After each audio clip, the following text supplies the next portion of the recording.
back to another video. So a couple of days ago, I posted a video about a Mike Trout rumor that's kind of been circulating a little bit.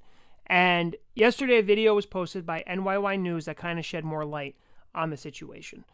Now, before I give my 2 cents in, because it kind of my thoughts on the situation has changed, I want to give credit over to Felix and NYY News for bringing this information to light, because I don't want it to come off as if I have some type of insider. I'm just going based on what they're saying and what other channels are saying. Because Morrissey, Sherman, they haven't talked about this. Rosenthal, Passon, they haven't talked about this, right? And you would think that if it was actually something that was really in the works, they would be on top of it. And I think that's also a credit to the type of person that Mike Trout is. You know, he's a very classy ball player, never has any issues, always has a very clean reputation off the field. So I think this is kind of happening behind closed doors, and there's some things coming out little by trickle effect.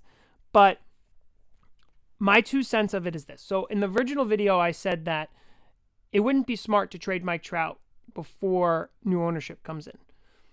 Now, looking at this and looking at the situation that Moreno has put himself in, it kind of makes sense for new ownership to want him to be gone before the deal is complete.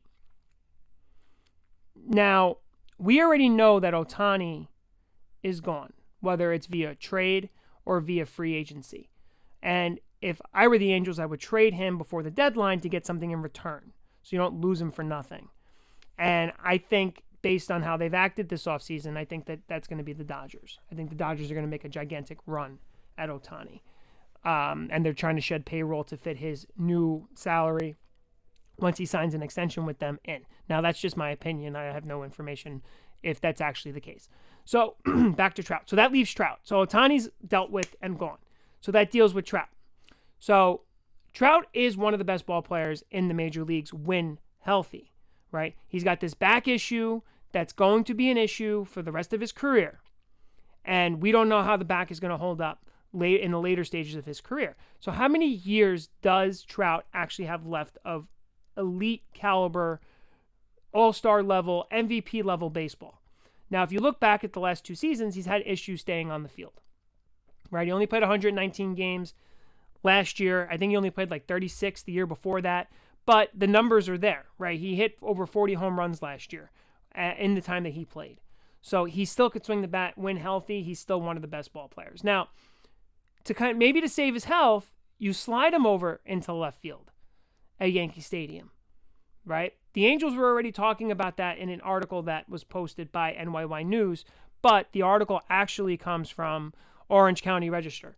So the article is actually titled, "Angels Consider Moving Mike Trout Out of Center Field to Save His Health." Why? Because the severe injuries that he's dealing with, playing center field puts a huge toll on your body. So move him to a corner, maybe you save him a little bit and get some extra years out of him, and healthy extra years. Now, what would a deal look like for Mike Trout? Now, I don't think it's a prospect-laden deal. I think it's a money-based deal. What means is that annual salary for Trout is about a little over $37 million after you add his bonuses into it, right?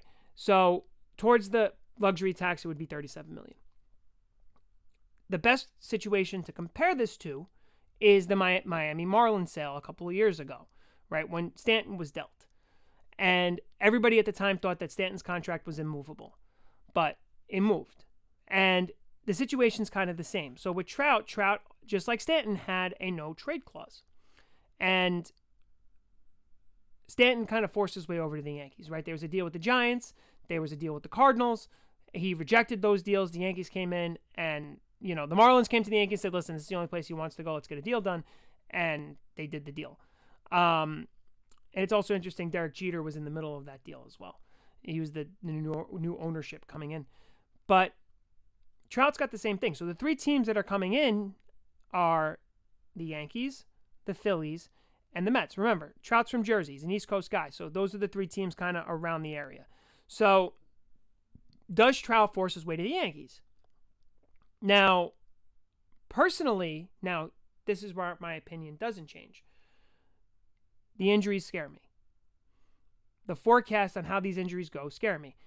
The back is something that you need to be healthy to be a ball player, right? Your back is an important part of your swing and the torque and the twisting of baseball. You need to have your back in order. And back injuries have ended careers. Look at David Wright, for example. Look at Don Mattingly, for example, right? So is this smart? Do you trade for Trout knowing the injury history? Now, if you're trading for the ball player without the injury history, there's no question. You make the deal. You figure it out. You make it work, right? But on its face, all things considered, the injuries are an issue. They are a huge issue, and we already have enough guys who can't stay healthy. Why add another one, right? We already have Rizzo who deals with a back issue. DJ in the last couple of years has broken down. Judge may break down. I hope not. I hope he stays healthy, but Judge may break down. Stanton breaks down, right? So you're kind of in between a rock and a hard place here. You want to trade for one of the best players in baseball, but the injury baggage that comes along with him is something that should make you reconsider. So all in all, we're going to keep updating with these videos if there's more that comes out and there's more to talk about, but that's where I'm at right now. Thank you again to NYY News for reporting on this and giving us the ability to talk about it. But that's all I got for this particular video. Make sure you hit the subscribe button. We're on the road to 500, and I'll catch you guys in the next video.